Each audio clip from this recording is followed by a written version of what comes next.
Bismillahirrahmanirrahim. Dia pun lahir ke atas dunia, pindah ke alam yang ketiga namanya alam dunia. Inilah dia yang sekarang. Jadilah makhluk-makhluk yang diciptakan Allah tadi, akhirnya di dalam badan Bapak Ibu ini yang ada di hadapan saya ini betul-betul ada ruh dan jasadnya. Saya tak mau berhadapan sama jasad aja. Ustaz tadi ceramah di mana? Di masjid apa? Masjid At-Taqwa. Saya sebetulnya tahu ini masjid Taqwa. Cuman saya mau mengetes yang di hadapan saya ini jasad apa ruh. Seandainya pas saya tanya tadi, masjid apa namanya ini? Iya, masjid semua. Berarti ini jasad tak ada ruh. Tak menyaut dia. Kalau menyaut, menjawab, merespon dia, itu berarti ada ruh dan jasad. Apa iya Pak Ustadz kalau jasad aja tak menyaut? Ya. Kalau Bapak Ibu tak percaya, nanti kalau ada orang mati, tanyalah dia. Apa kabar kau guys? Kalau menyaut dia, melompat semua yang ada di sini. Kira-kira orang-orang Barat tuh percaya tak sama ruh?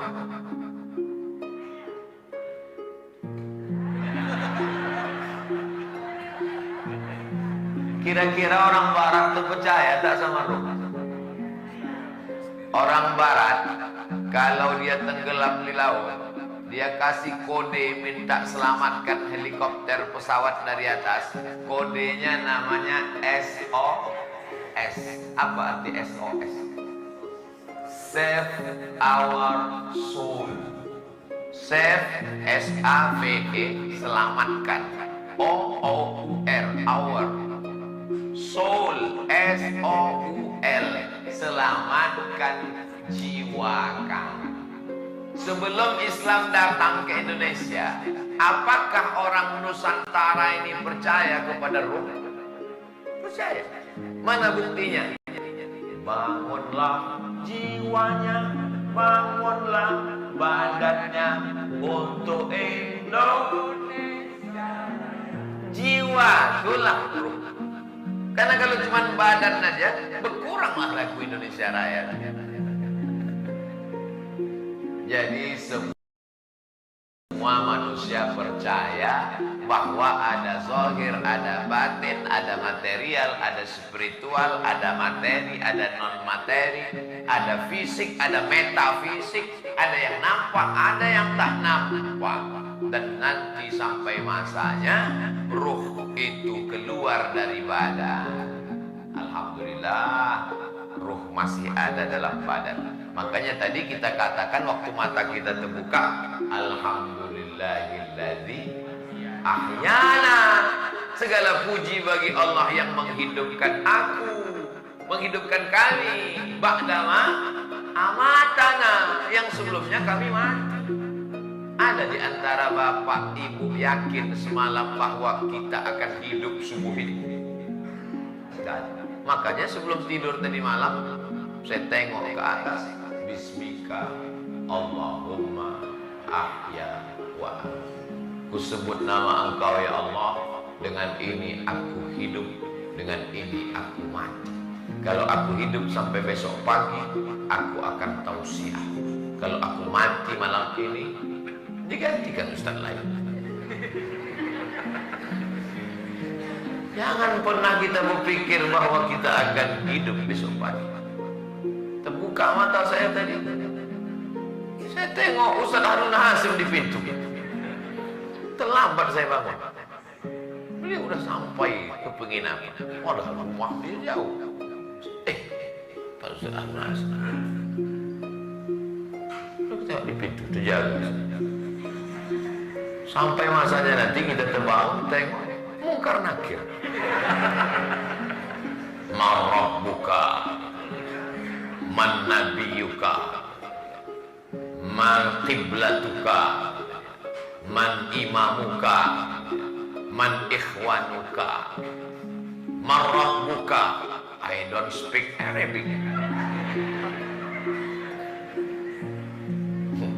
Sampai masanya kita di semua akan mati. Berapa lama kita di alam arwah?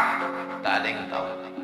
Pak Ustadz, apa beda ruh sama arwah? Kalau satu ruh, kalau dua ruhani, kalau 3, 4, 5, 6 arwah.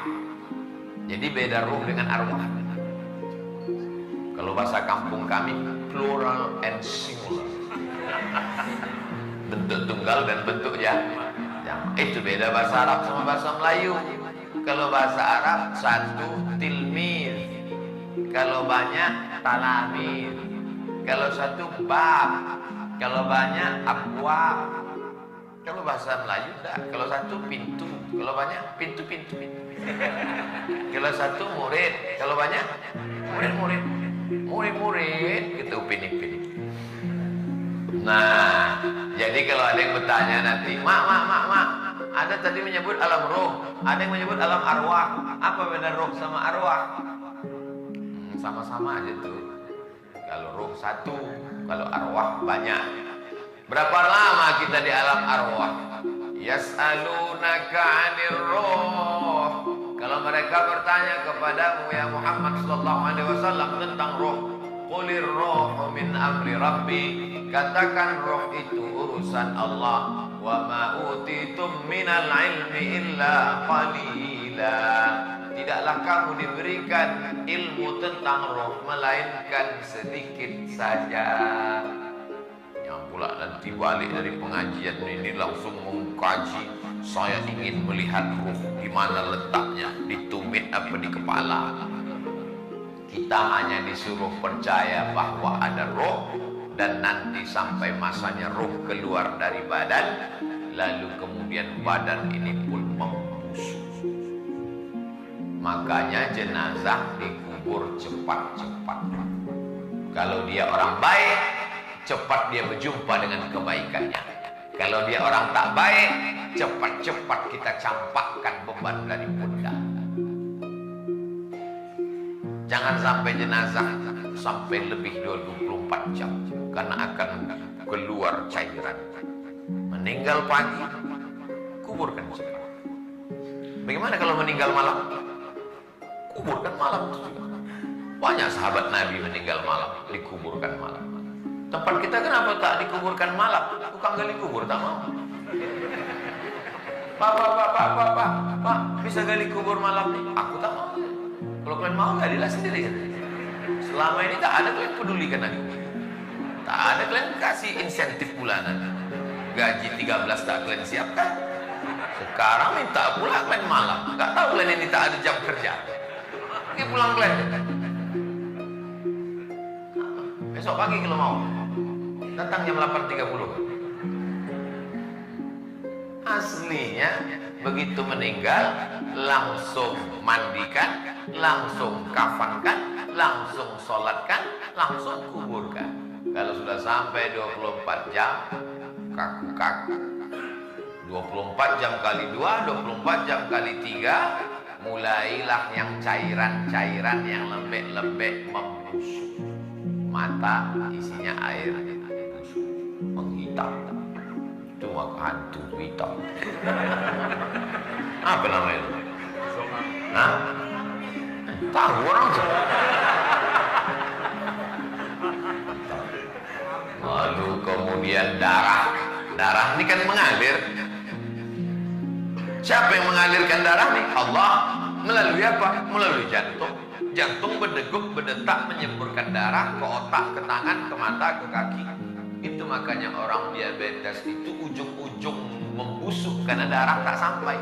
Ujung kaki, ujung jari. Kenapa? Dialah yang paling jauh dari jantung. Jantung berdetak, berdegup. Berdetak. Masih berdetak? Alhamdulillah. Kalau tidak kasih tahu. Kain kapan siap dah. Berdegup. Jantung sini bisa saya rasakan. Ini jantung orang yang normal yang tak ada detak. Tapi kalau banyak kredit, nama sakitnya sakit jantung.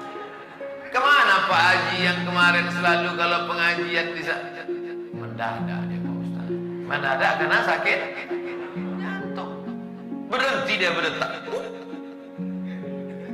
Gol. Mati. Meninggal. Makanya jangan terlalu banyak pikir. Nanti berefek. Itu sini segala macam teori. Tapi intinya kalau tak mati kata Allah, tak mati.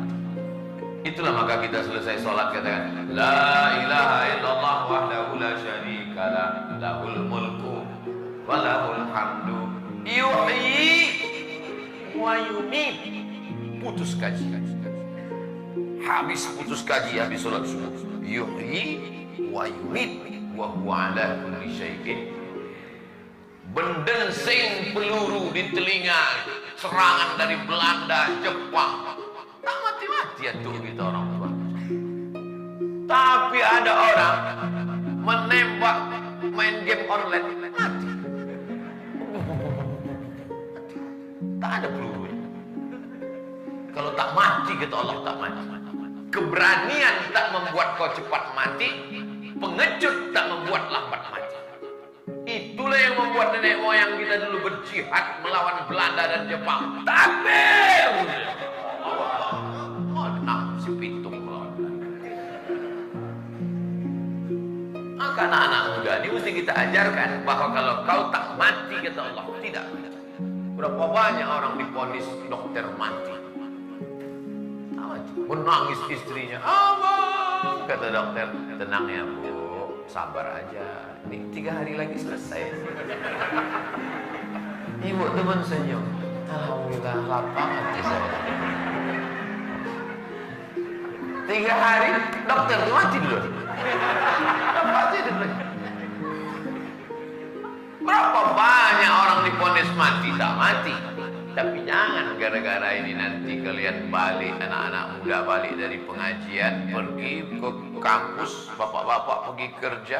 Hari apa nih? Hari Senin. Enak aja dia pakai motor tak pakai helm. Tanya sama polisi, kenapa bapak tak pakai helm? Kalau tak mati kata Allah tak mati Pak. Kata Pak polisi, memang tak mati tapi kena tilang. Kau pikir kau aja yang ngaji? Aku pun dengar juga pengajian Ustaz Somad tuh. Cuman aku tak datang, aku melalui streaming gitu. Pikir kalian aja yang ngaji kata polisi. Aku pun selalu nonton dia di YouTube, di channel Ustaz Abdul Somad Official. Subscribe, like, and share. Nah, jadi masalah tauhid mati ini mesti putus. Ustaz ingat mati satu hari berapa kali? Paling tidak 3 kali. Bangun tidur, oh masih hidup. Siang masih hidup. Waktu mau tidur malam, usahakan tidur malam hidung menempel di dinding. Kalau begini susunan tempat tidurnya menempel, karena kita waktu masuk ke liang lahat itu dibuka. Pocong apa kucung? Pocong orang Jawa, orang Melayu berkucung. Dibuka, lalu kemudian ditempelkan hidung ini ke. Makanya kemarin saya ketemu dengan salah seorang relawan yang memasukkan jenazah ke tanah. Kata dia, saya ambil pisau Pak Ustaz, saya buka plastik itu, saya buka plastik, saya buka tali itu, saya buka kan itu, saya tempelkan. Karena ini begitu sunnah Rasulullah SAW. Tak sampai hati saya menengok saudara saya mati di bawah dalam keadaan dibungkus macam dodol gaun, masuk paket kata dia. Gitu. Jumpa saya orang tak boleh sebut nama, menjaga kode etik jurnalistik. Ditempelkan. Almarhumah emak saya meninggal, saya turun ke bawah. Saya bukakan kain, saya buka, saya tempelkan itu. Tengkuk bagian belakang nih dibulatkan tanah bulat-bulat untuk menjadi bantalan. Mati. Kita tidak benar-benar yakin tentang kematian sampai kita yang benar-benar mati. Ayah kita mati, percaya kita mati, tapi kita tak betul-betul yakin bahwa kita akan mati. Ayah kita mati, mak kita mati, atuk kita mati, nenek kita mati, bini mati, anak mati. Tidak benar-benar yakin tentang mati. Sampai akhirnya siapa yang mati? Kita. Ustaz Tengku Zulkarnain meninggal. Sahabat, guru, kawan, seperjuangan. Ustaz Mahir meninggal. Ustaz Arifin Ilham meninggal. Guru-guru kita meninggal. Tapi kita hanya selalu melihat kematian itu di luar diri kita. Sampai akhirnya malaikat mencabut nyawa, barulah kita yakin mati. Tapi saat itu semuanya sudah menyesal, sudah berakhir. Maka sebelum kematian itu datang, inilah sempat-sempatkan beramal soleh. Kenapa kita tak mati sampai sekarang?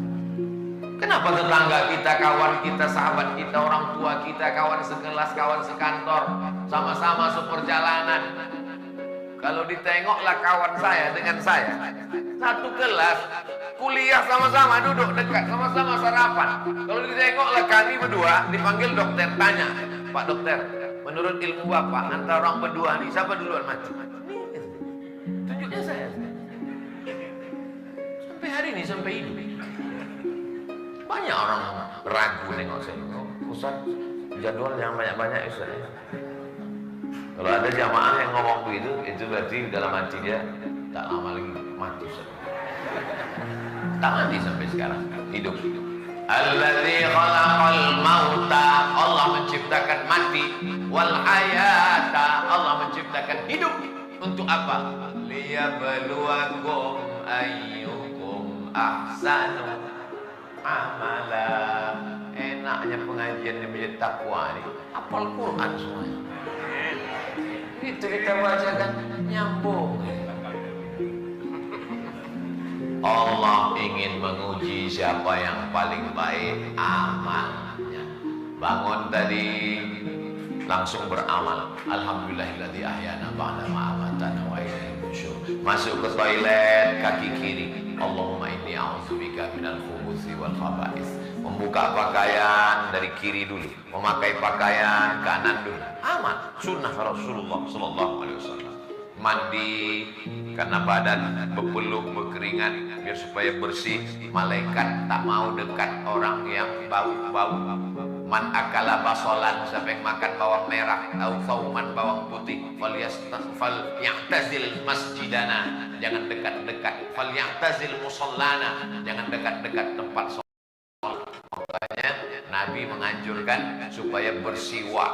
Laula an asyqa ala ummati, kalau tidak memberatkan bagi umatku la amartuhum bisiwak, suruh mereka bersiwak. Mandi, gosok gigi, bersih, rapi, lalu kemudian datang ke masjid. Langkah pertama menghapus dosa, langkah kedua mengangkat derajat. Sampai ke masjid, langkahkan kaki kanan. Allahumma ftahli abwaaba rahmatik. Masuk ke dalam masjid, usolli sunnat tahiyatul masjid raka'ataini lillahi ta'ala. Setelah itu berzikir, beristighfar, menunggu azan. Waktu azan menyambut seruan azan, kecuali pada hayya 'alas shalah, hayya 'alal falah, la haula wala quwata illa billah. Ditutup dengan doa wasilah. Setelah itu usolli sunnatus subhi raka'ataini qabliyatan. Setelah itu salat subuh. Habis salat subuh berzikir, berdoa. Habis itu mendengar tausiah. Habis dengar tausiah, ketupek gulai paku, nasi uduk, nasi lemak, ayam pop, ayam mati, ayam susam.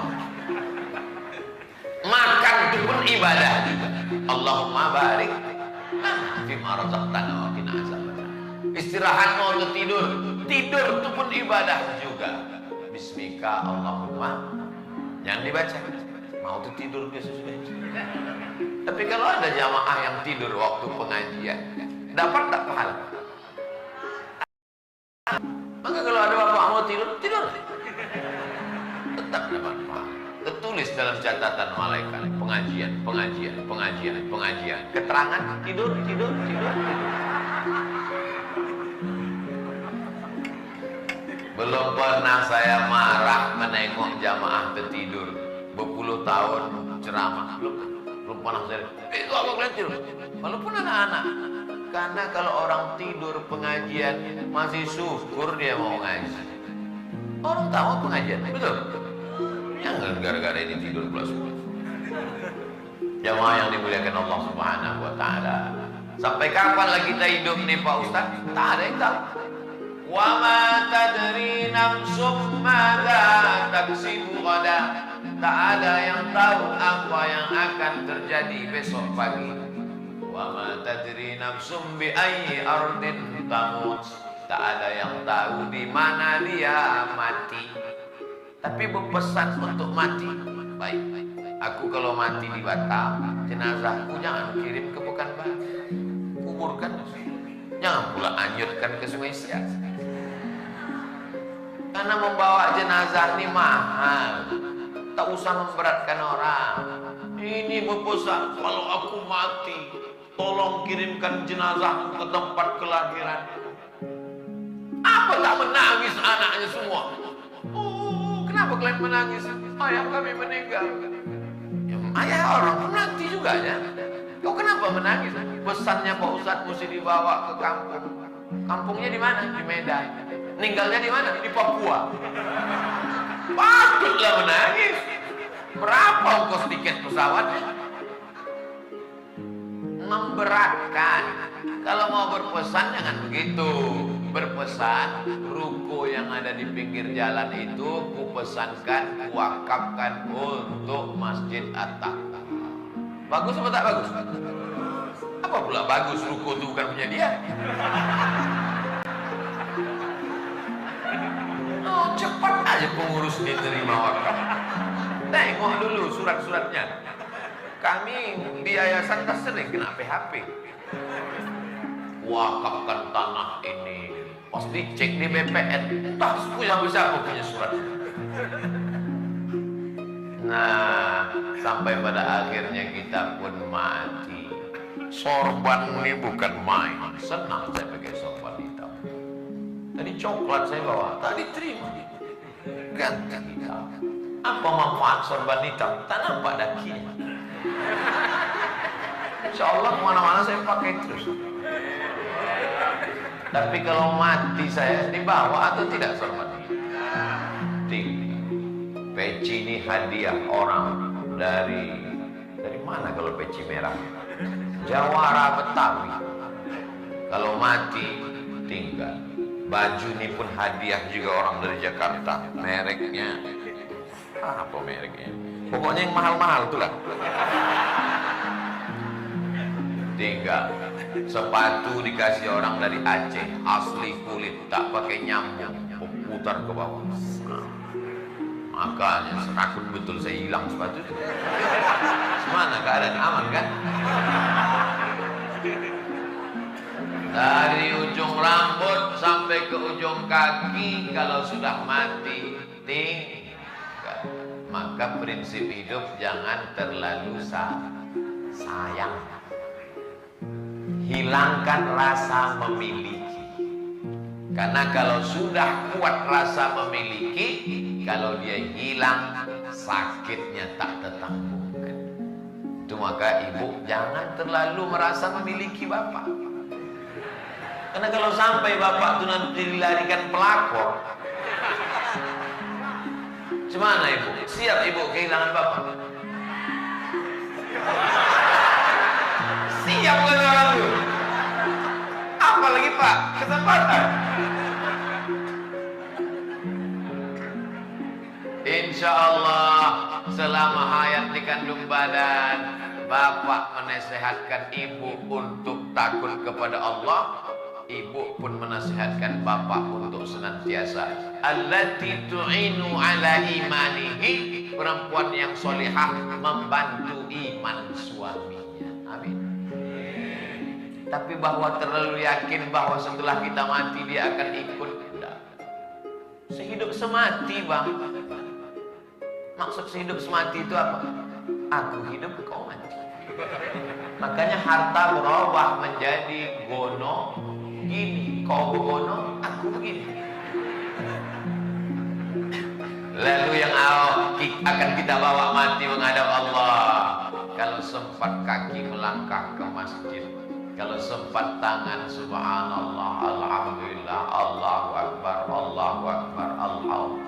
Itulah yang akan. Kalau sempat mata menetes karena takut di tengah malam, ainani, dua biji mata, la yamassahu mannar, la yamassuhu mannar, tidak disentuh api neraka. Ainun bakat min khasyatillah, mata yang menangis karena takut kepada Allah Subhanahu wa taala. Sampai akhirnya jamaah ini semuanya mengiring jenazah sampai ke pemakaman. Pas begitu tukang gali kubur melompat naik ke atas, silakan siapa yang mau masuk ke dalam keluarga? Masuk Pak RT, masuk anak, masuk satu jamaah. Tak pula bisa ramai di dalam, limited. Diletakkan, satu megang kaki, satu megang pinggang, satu megang kepala. Mereka letakkan dalam liang lahat. Habis itu mereka ambil kayu, ditutup lahat. Habis itu tikar. Dijatuhkanlah tanah biar supaya jangan berbunyi terlalu keras. Habis itu anak pun memanggil kawan-kawannya, mari kita injak makam bapak biar padat. Ada yang bawa mobil? Tinggal. Mana mau dibawa? Kredit belum lunas. Cincin. Oh, yang kemana-mana. Beli ikan pun nunjuknya 6. Berapa sekilo? Saking kan mau menunjukkan kaya. Bukan main lagi. Permata, ruby, blue safir, kecubung, semua batu-batu ada. Tapi pas giliran menawarnya minta ampun. Bakhil, bin pelit, bin medit, bin kedekut, bin sepini. Sampai pada akhirnya waktu mati, cincin itu dibawa atau tinggal? Tinggal.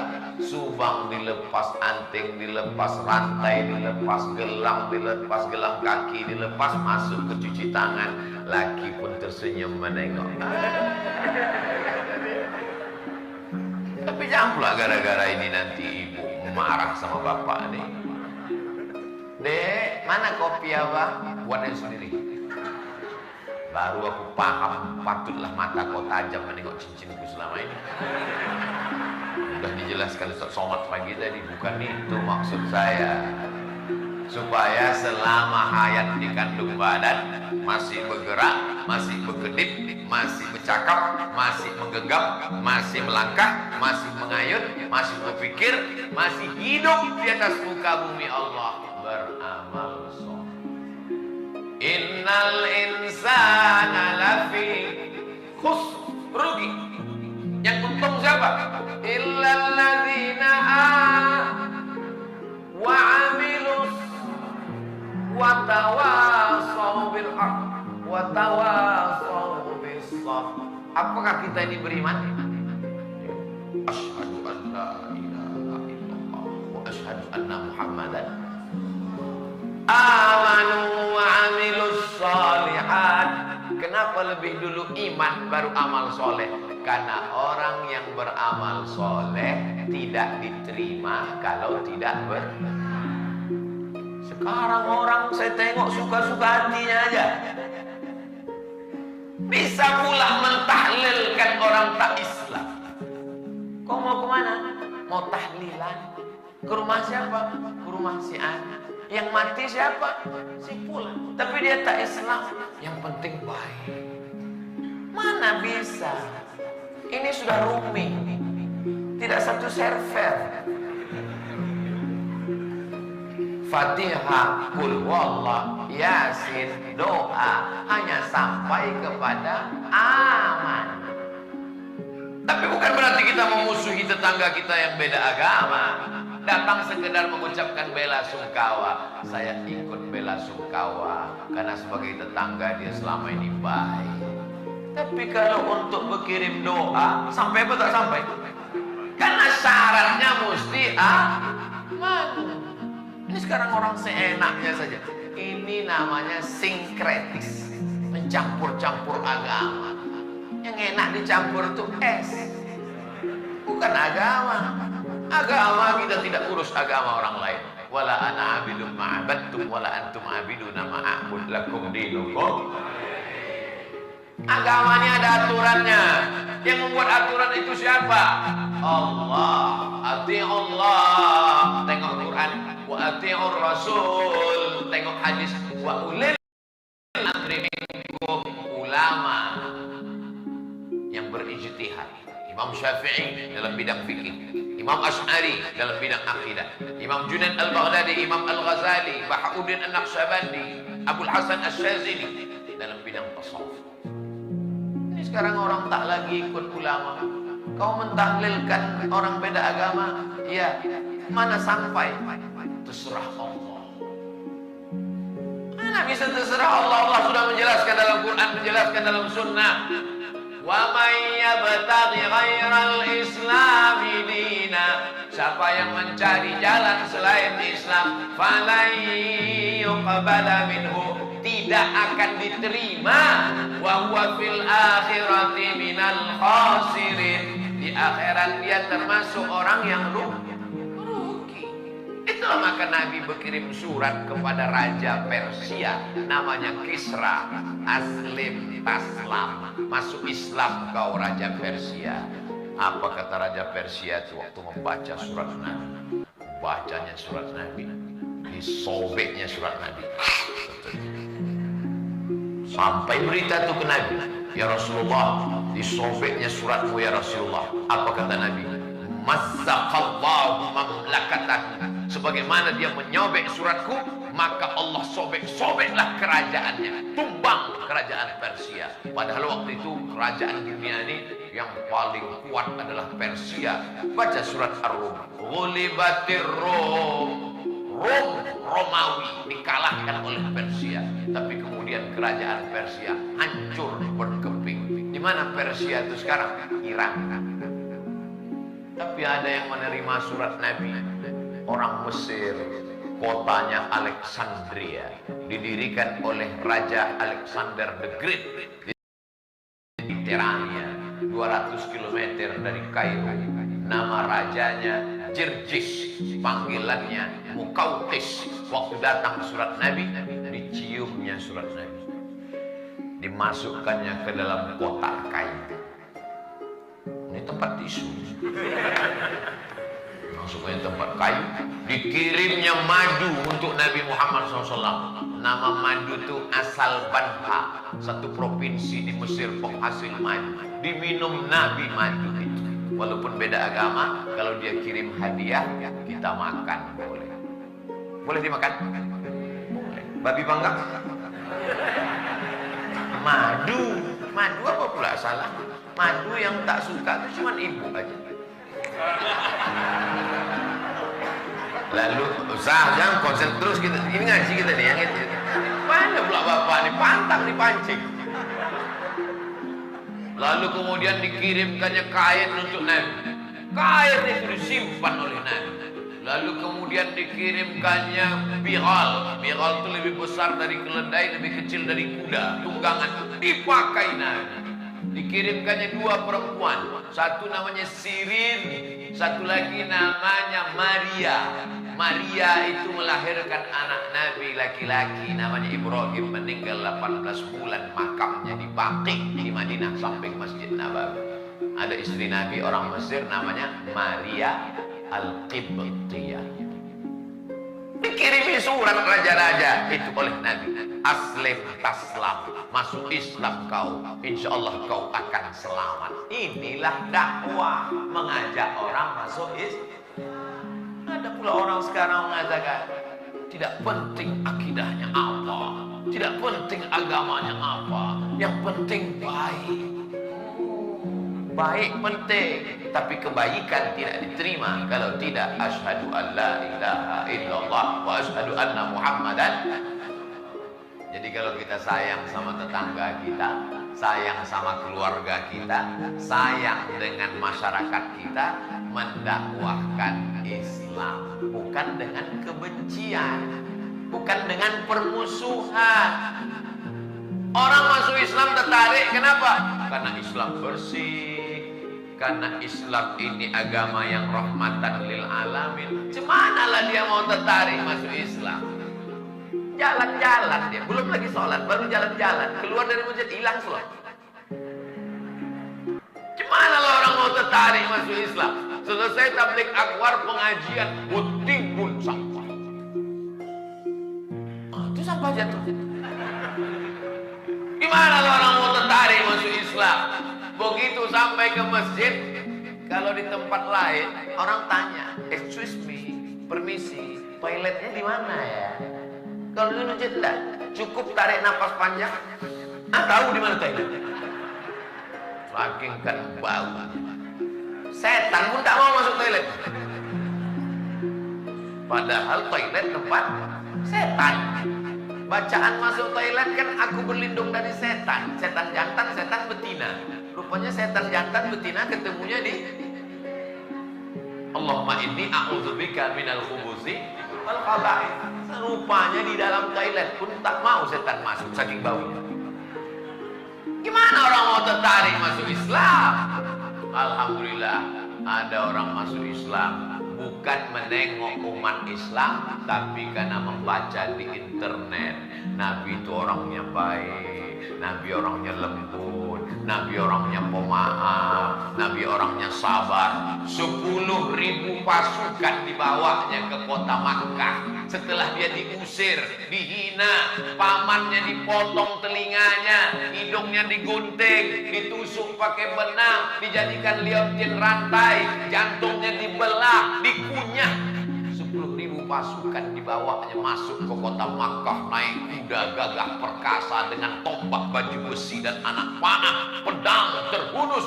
Apa kata panglima perangnya Sa'ad? Hadza yaumul malhamah. Ini hari balas dendam. Kita pancung kepala Abu Jahal, Abu Lahab. Kita hancurkan Makkah. Apa kata Nabi? Hadza yaumul marham. Ini hari kasih. Kasih sayang. Naik dia, dihancurkannya berhala-berhala, patung-patung Lata, Uzza, Manat, Hubal, Jibti, Tagut, Naham. Ada patung itu yang terbuat dari batu, dari kayu, dari perunggu, dari emas, dari besi. Ada pula yang terbuat dari roti. Jadi rupanya orang Makkah itu membuat patung dari roti. Roti tepung gandum, dikasih minyak sapi, dibentuk gambar Tuhan besar. Besar Tuhan tadi. Disembah mereka, ya Tuhan. Pas perutnya lapar, dicuilnya pipi Tuhan. Yummy, kata mereka. Maka mereka disebut dengan jahiliyah. Bukan mereka tuh bodoh, mereka bisnismen, ekspor impor. Banyak orang tak paham tentang konsep jahiliyah. Dianggapnya jahiliyah itu bodoh, idiot, goblok. Enggak. Yaman di bawah, Syam di atas, Makkah di tengah, Madinah di atas. Yaman, Makkah, Madinah, Saudi Arabia. Syam 4 negara, Suriah, Lebanon, Yordania, Palestina. Jadi Abu Jahal, Abu Lahab, Abu Sufyan itu bisnismen 6 negara. Bukan jual duku antar kelurahan. Mohon maaf pedagang dukunya. Ceramahnya mesti hati-hati sekarang. Tiba-tiba besok keluar Abdul Somad disomasi oleh Ikatan Pedagang Duku karena tersinggung mendengar ceramah. Dengar ceramah saya, dengar aja, niatnya menuntut ilmu, jangan tersinggung. Karena ada beberapa jamaah yang tersinggung balik mati.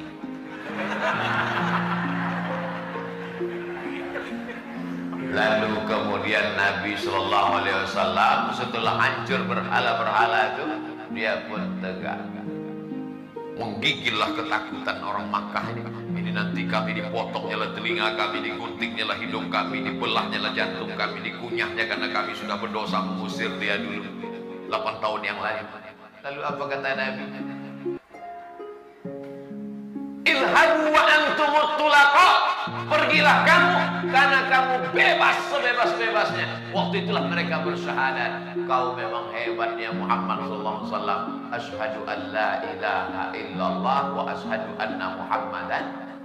Turunlah ayat, idza jaa nasrullahi wal fath. Kalau sudah datang pertolongan Allah dan kemenangan, wa ra'aitan nasa yadkhuluna fi dinillah, maka mereka masuk Islam berbondong.